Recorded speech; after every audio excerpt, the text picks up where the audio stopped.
Hai, assalamualaikum. Welcome to my channel. Aku Melati Harahap.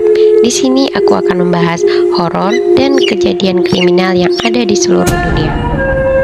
Aku harap kalian nikmatin ceritanya ya.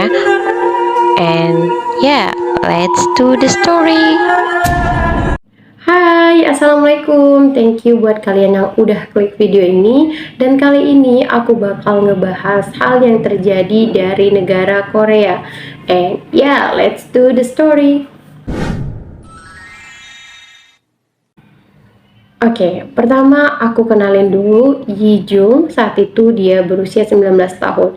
Yi Jung ini bukan nama asli ya, karena negara Korea sendiri itu ngeblur tentang identitas dia. Mulai dari nama, bentuk wajah, semua itu diblur sama negara Korea. Kenapa sih? Oke, kita ke ceritanya langsung ya. Di sini saat itu Yi Jung itu adalah seorang siswa dan termasuk siswa yang pintar. Kalau orang luar itu ngelihat kayak yang aduh gitu loh, yang sering kalau orang tua tuh pasti kayak lihat tuh si Yi Jung dia pintar, lihat tuh si Yi Jung, yang kayak kalau kalian jadi tetangganya si Yi Jung mungkin bakal tiap hari nih kalian diomelin karena dia tuh yang benar-benar pintar. Mulai dari SD aja dia itu pintar.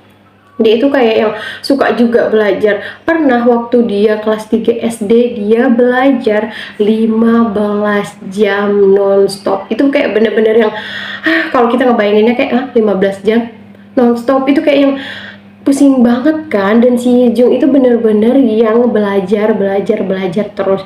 Kalau dilihat nih, kalau kita ke rumah dia itu rumahnya tuh penuh dengan piala, piagam. Udah dah, kalau kita ke situ bisa-bisa emak kita ngebandingin kita mulai dari A sampai Z, kayaknya kita itu semua salah gitu. Terus orang tuanya itu bangga sama dia. Ibunya bener-bener terobsesi banget gitu loh sama dia. Kayak yang terobsesinya itu kayak nih anak saya ini harus nomor satu, anak saya itu harus nomor satu gitu. Kayak sistem belajarnya si Yi Jung mulai dari normal sampai dibuat sama ibunya itu nggak normal karena saking dia terobsesinya. Oke, jadi pertanyaannya itu kenapa sih ibunya terobsesi banget ngebuat si Yi Jung ini terus-terusan belajar? Pertama, karena ibunya ini sama bapaknya cerai.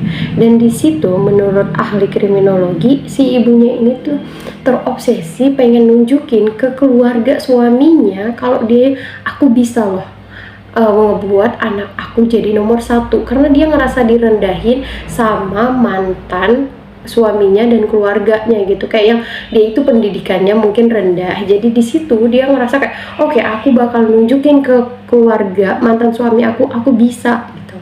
Jadi ngebuat dia itu berpikirnya itu nggak logis. Gimana sih nggak logisnya? Dimana dia itu kalau si Yi Jung itu tuh benar-benar harus belajar tiap hari. Kalau nanti nilainya si Yi Jung ini turun, dia bakal mukul si Yi Jung pakai yang namanya tongkat kasti.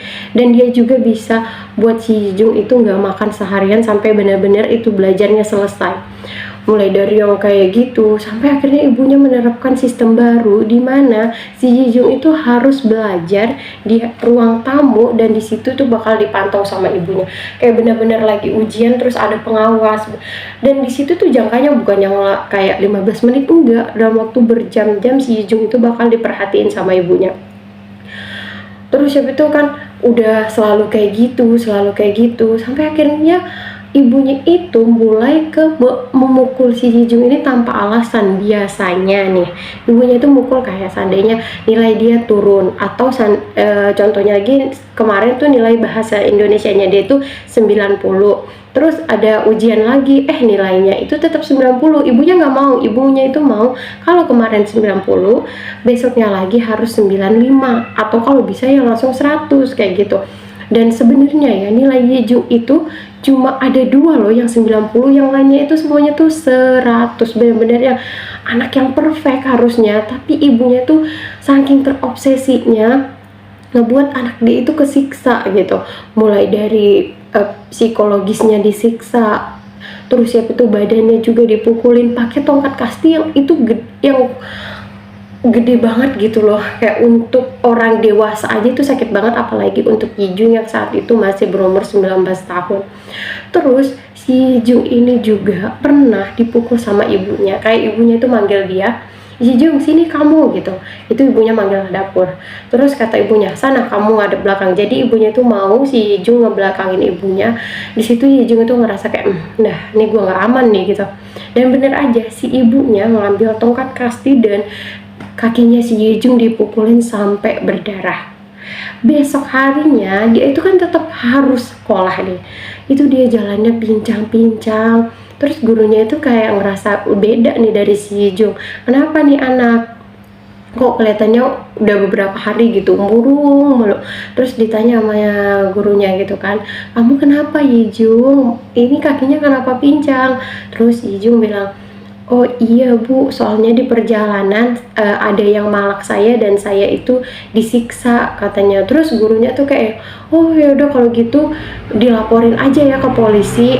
Terus Yijung bilang ini, enggak bu, nggak usah kata dia gitu. Soalnya dia takut kalau polisi meriksa itu kan bakal ketahuan ibunya yang nyiksa dia.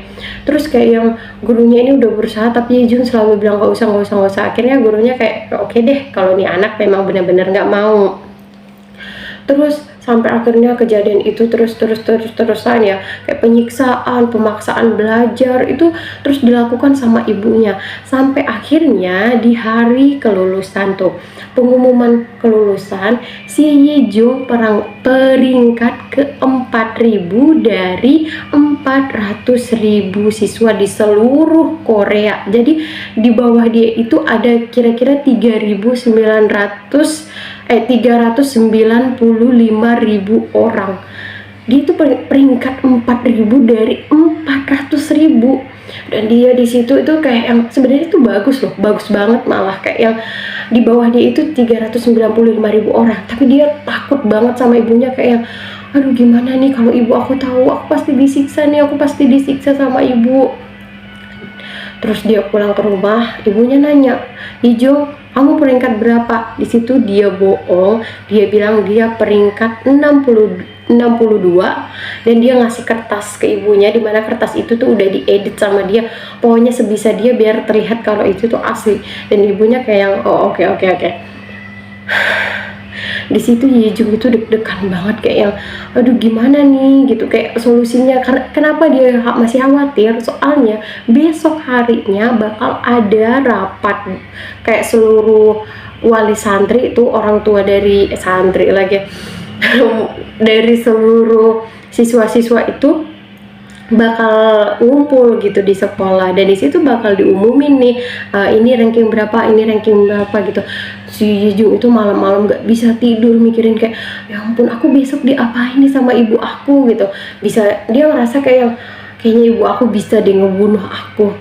Sampai karena dia itu udah overthinking banget, di tengah malam tuh dia nggak bisa tidur. Dia pergi ke dapur dan sesampai dapur dia itu ngambil pisau. Dia jalan ke kamar ibunya. Di situ ibunya udah tidur, dia buka dan dia tusuk leher ibunya. Udah dia tusuk tuh, dia diem aja, dia ngeliat ibunya. Dan ibunya kayak mau pastinya ya kayak kaget gitu kan, kebangun tapi ini tuh udah berdarah-darah. Terus ibunya bilang, Yijung kok kamu lakukan ini gitu, kamu tahu kan kayak efeknya nanti kayak kehidupan kamu itu bakal nggak layak. Maksudnya tuh kayak melakukan kriminal ini nanti kamu gimana dipandang masyarakat gitu. Terus si Yijung bilang gini, kalau nggak aku yang bunuh ibu, nanti pasti ibu yang bunuh aku. Soalnya banyak yang ibu nggak ketahuin tentang aku, dia bilang. Setelah dia bilang kayak gitu, dia diem, ngeliat ibunya sekarat gitu, dia tetap natap ibunya aja. Kayak yang, ya udah. Dan nggak lama setelah itu akhirnya ibunya meninggal. Udah ibunya meninggal, dia kayak bingung, nih mayatnya aku apain ya. Dia tutup semua pintu rumahnya, dia tutup jendela yang lubang-lubang yang ada di rumah itu gitu, kayak seandainya ventilasi itu ditutup sama dia semuanya. Setelah udah ditutup sama dia, mayat ibunya dilakban dan ya tetap ditaruh di kamar itu, dilakban sama dia. Terus dia ngerasa kayak oke deh, ini udah bisa nih.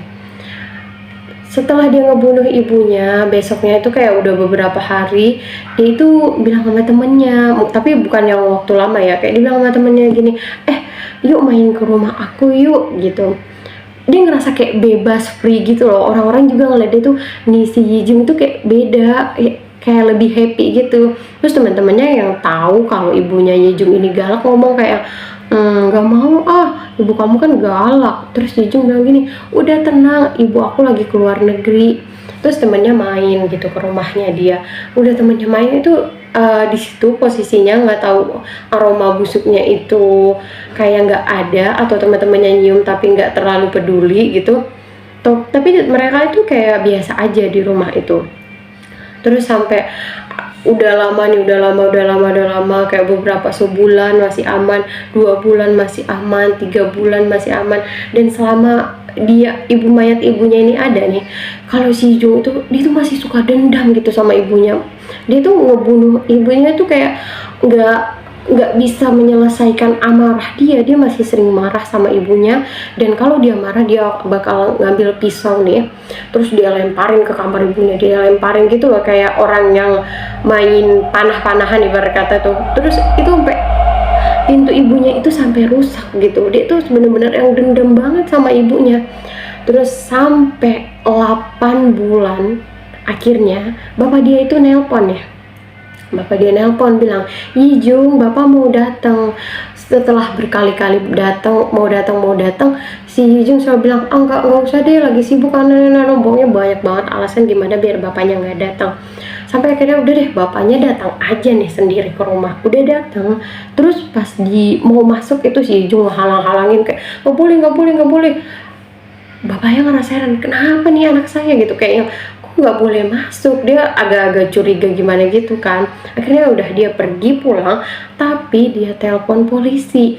Dia bilang kayak anak dia mencurigain, tolong diperiksa. Polisi datang dan mau nggak mau si Yejung ya kayak oke aja dong, polisi nih yang datang ke rumah dia. Diperiksa, setelah diperiksa itu nggak butuh waktu lama karena kan dia nyimpan ibunya itu di kamar ibunya. Polisi ngedobrak pintu itu dan mereka kaget banget ngelihat tubuh ibunya itu udah nyatu gitu loh sama kasur. Udah kayak yang tubuhnya itu udah meleleh, udah nempel sama itu kasur. Terus siapa itu akhirnya butuh beberapa jam untuk misahin antara kasur sama badan ibunya. Diangkat, terus di situ otomatis Yejungnya diinterogasi. Dia ceritain semuanya, alasan kenapa dia ngebunuh dan gimana cara ngebunuh, dia ceritain di situ. Sampai akhirnya diputuskanlah oleh hakim kalau Yejung dipenjara 3 tahun. Hah? Wah, kok kenapa 3 tahun? Karena biasanya kan penjara itu kalau membunuh itu kalau 15 tahun, 25 seumur hidup atau hukuman mati. Ini kenapa 3 tahun? Ternyata karena menurut hakim itu bentuk dari pembelaan diri dari si Yijung.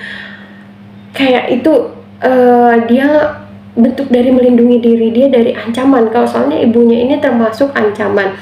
Makanya karena itu mukanya Yijung, namanya Yijung itu tuh ditutup untuk publik biar dia tetap bisa berkehidupan seperti orang-orang biasanya. Dan untuk tahun ini beberapa tahun yang lalu dia itu udah bebas dan dia udah ya kayak kita ini beraktivitas gimana normalnya orang-orang.